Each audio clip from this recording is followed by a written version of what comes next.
Una de las tantas consecuencias que tuvo la pandemia fue otro retroceso, porque es como una brecha inalcanzable, pero que además se agrandó durante la pandemia respecto de cuánto nos cuesta a las mujeres llegar a un lugar de igualdad con los hombres en términos de acceso, sobre todo en cuanto a ciertas carreras específicas relacionadas con el mundo más de la ingeniería, las matemáticas, etcétera, y cómo esto tiene distintas implicancias, porque puede que lleguemos a esas carreras, puede que lleguemos a esos puestos, pero además ganamos menos que los hombres, o sea, nos cuesta más y ganamos menos cuando logramos llegar al mismo lugar.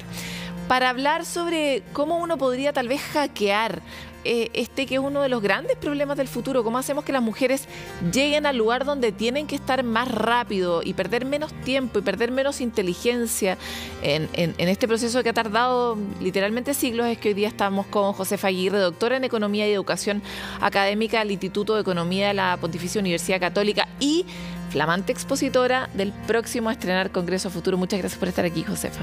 Gracias, Paloma. Gracias por la invitación. Por favor, dime que hay alguna posibilidad de que esta brecha disminuya y a una velocidad razonable que no implique que las mujeres tengamos que aceptar esas cifras satánicas como de 200 años más para poder ser iguales a los hombres o algo así que hemos visto varias veces publicadas. Claro, déjame contarte un poco respecto al tema y lo que voy a hablar en Congreso Futuro. Entonces, como tú bien decías, existe esta brecha salarial entre hombres y mujeres. Entonces, las mujeres, el ingreso medio de los hombres, que es como típicamente se calcula, menos el de las mujeres, es de alrededor de un 20%. O sea, las mujeres ganan un 20% menos que los hombres. Y no solo eso, sino que las mujeres tienen una probabilidad mucho menor de participar del mercado laboral, que era un poco lo que tú introducías, y esto se empeoró durante la pandemia. Entonces, al día de hoy, cerca de un 47% de las mujeres participan del mercado laboral. Es decir, la mayoría de las mujeres en Chile, de hecho, no trabaja.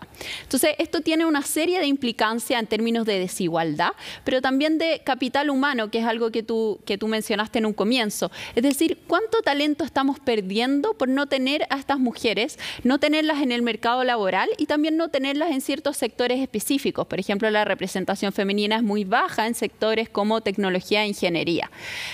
Antiguamente las mujeres no estudiaban para derecho, para ser abogadas o para ser doctoras, ¿verdad? Porque existían barreras. Al día de hoy, aproximadamente la mitad de quienes ingresan a carreras de medicina o de leyes son mujeres. Entonces, ha habido un avance. Pero sigue habiendo sectores donde las mujeres no logran entrar. Entonces, esto nos dice que efectivamente antiguamente existían barreras que se lograron eliminar en ciertos sectores, pero algunas permanecen.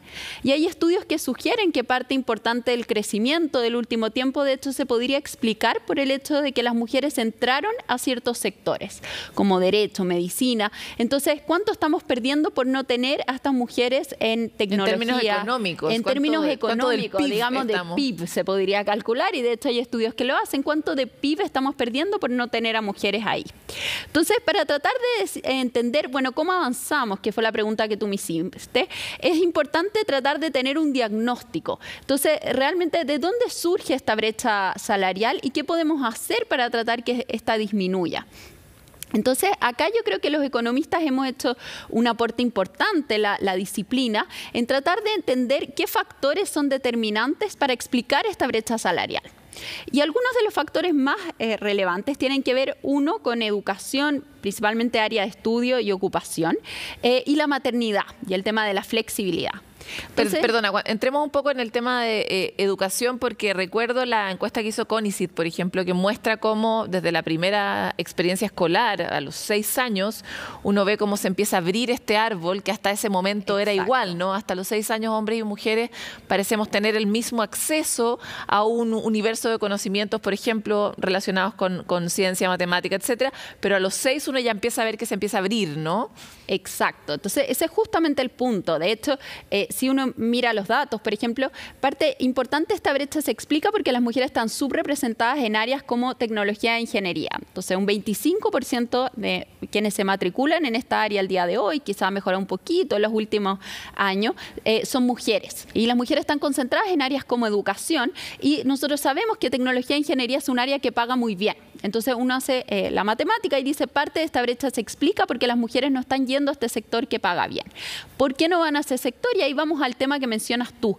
Entonces, si uno sigue a los niños a lo largo del tiempo, puede ir documentando, y hay una serie de estudios que lo hacen, las distintas barreras que se enfrentan las mujeres antes de tomar esta decisión, por ejemplo, de ocupación o de ingresar a la educación superior. ¿Podemos enumerar algunas? Algunas, entonces, por ejemplo, como decías tú, estereotipo. Entonces, ya en segundo básico, como bien describías tú, las niñas y los niños perciben que matemática es un área masculina. Entonces ya existe esa asociación. En términos de estereotipo, hay literatura súper interesante, más reciente, que lo que hace es, por ejemplo, analizar los currículums, entonces los libros a los que se ven expuestos los niños.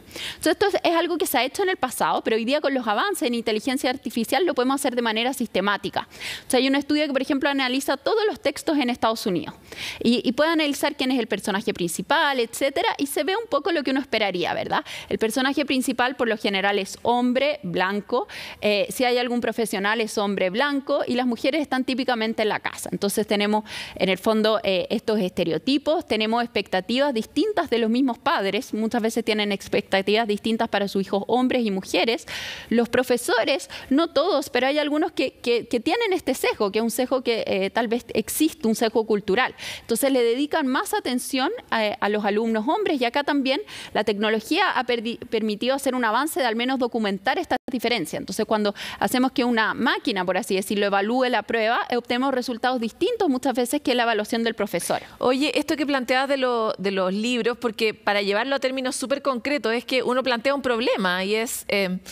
Pedrito tiene que comprar 4 manzanas y habitualmente es Pedrito y no es Juanita, y es él el que va a comprar, y Juanita habitualmente tiene que limpiar algo, en el mismo problema matemático, ¿no? Que lo vemos permanentemente.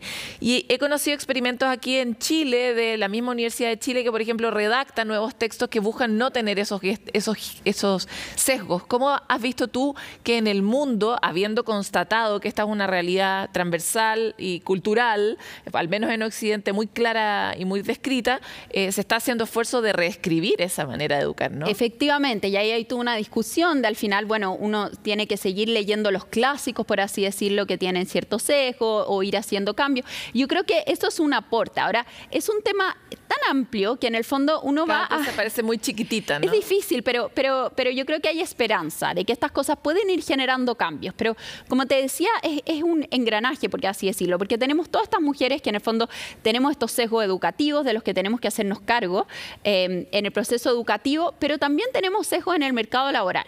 Entonces, ahí es donde nosotros tenemos un estudio que es bien interesante. Entonces, como te decía, ocurren todas estas barreras, se levantan durante el proceso educativo, y por eso, por ende, tenemos que solo un 25% de quienes se matriculan en carreras como tecnología e ingeniería son mujeres.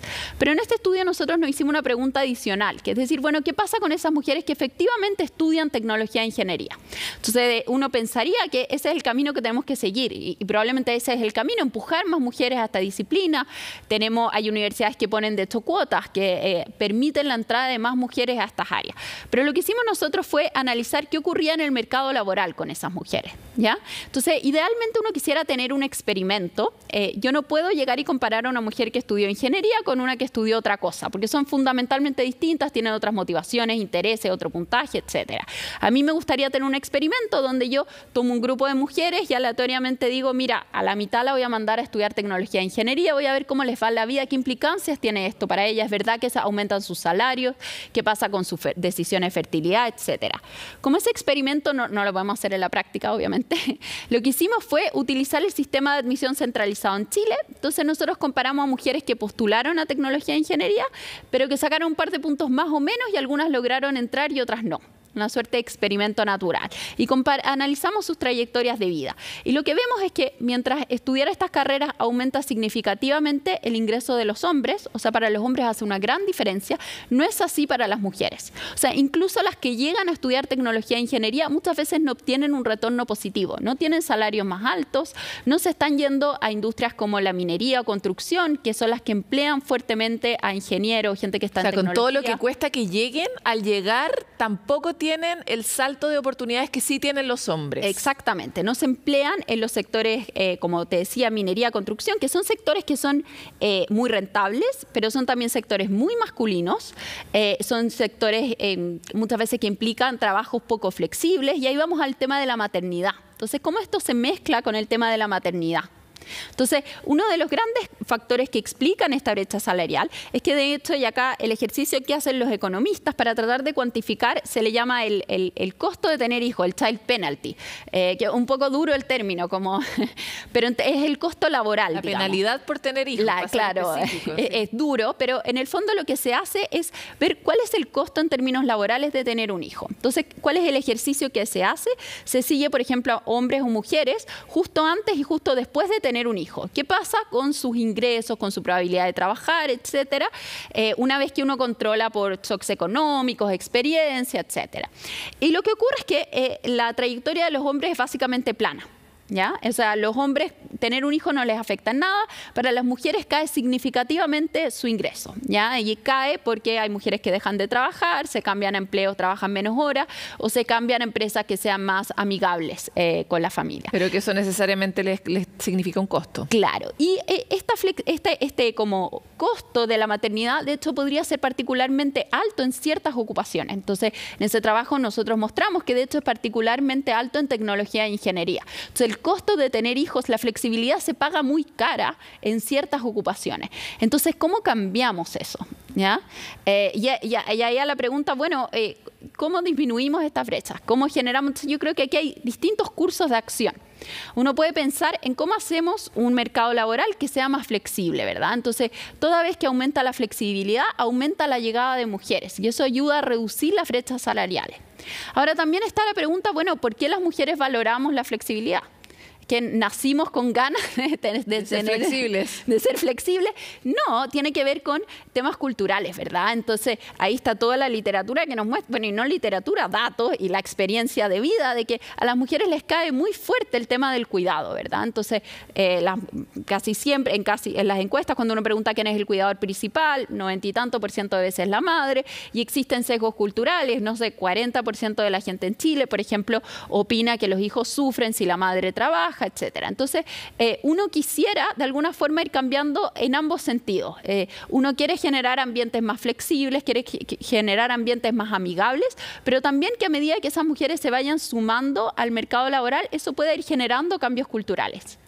Y en el fondo tratar de evitar estos trabajos que están diseñados de tal forma que tenemos a un individuo que tiene que trabajar 24/7, digamos, y que no puede llevar al hijo al doctor, no puede participar de nada, y que típicamente tiende a ser el hombre, y una mujer que se queda a la casa, y tener algo que sea más ameno, que ambos puedan tener, la flexibilidad puede ser valorada por ambos. Josefa, en ese sentido me parece importante entrar en algunas experiencias, porque parece ser que el único candado que desbloquea esa posibilidad es el hecho que a todos se nos den las mismas posibilidades de coparentar, ¿no? En ese sentido, como tenemos una guagua, el permiso de 6 meses de postnatal que no sea solo para mujeres, por ejemplo, ¿no? Claro, hay algunos estudios que sugieren, por ejemplo, que cuando se extiende el postnatal parental, siempre es difícil. Entonces, de hecho, si uno en Chile, quienes se toman el postnatal parental, la tasa es muy baja. Entonces, hay países que lo han hecho. Los hombres que se toman claro. Sí, claro. Los hombres que se toman el postnatal es muy bajo, y hay países en que se ha hecho casi obligatorio, o si no se lo toma, se pierde. En algunas de esas experiencias hay algo de evidencia que efectivamente eso ayuda un poco a mejorar esta corresponsabilidad. Y a no tener discriminación por contratación, o sea, que tú sepas que este gallo igual se va a ir 6 meses si es que tiene una guagua, si es que de la misma forma que uno espera que lo haga una mujer, ¿no? Exacto, entonces evitar ese tipo de discriminación. Ahora, hay algo importante, es que si uno quiere generar cambios, entonces a veces los cambios vienen, por así decirlo, pueden venir de adentro, o sea, en el sentido de, por ejemplo, hay estudios que muestran que a medida que hay más mujeres en una profesión pueden ir empujando los cambios. Totalmente. En ese caso, de adentro. Entonces, hay ciertas especialidades en medicina, por ejemplo, donde han aumentado el porcentaje de mujeres pediatría y han ido generando cambios culturales que permiten la llegada de más mujeres. Totalmente. Pero para esto también es importante importante acceder a cargos de poder, que es la otra patita. Es la otra que brecha, ¿no? Entonces, este llamado techo de cristal. Entonces, si nosotros queremos generar cambios, necesitamos a mujeres en cargos de poder. No es lo único que necesitamos, pero efectivamente puede contribuir. Entonces, hay estudios que muestran, por ejemplo, que tener a más mujeres en sindicatos puede ayudar a generar cambios en las políticas al interior de la empresa. Cambios que a veces no son demasiado costosos, pero que sí son valorados por las mujeres, que de hecho permiten atraer a más mujeres a dicha empresa y disminuir la brecha. Totalmente. Josefa, se nos acabó el tiempo hace mucho rato atrás, pero tú vas a tener un largo rato en Congreso Futuro para poder exponer sobre este tema tan interesante. Te quiero agradecer porque acá somos todos unos apasionados y por eso nos tomamos el tiempo para hablar de los temas importantes por el futuro, como por ejemplo la incorporación de las mujeres. Muchas gracias por estar aquí. Muchas gracias, Paloma.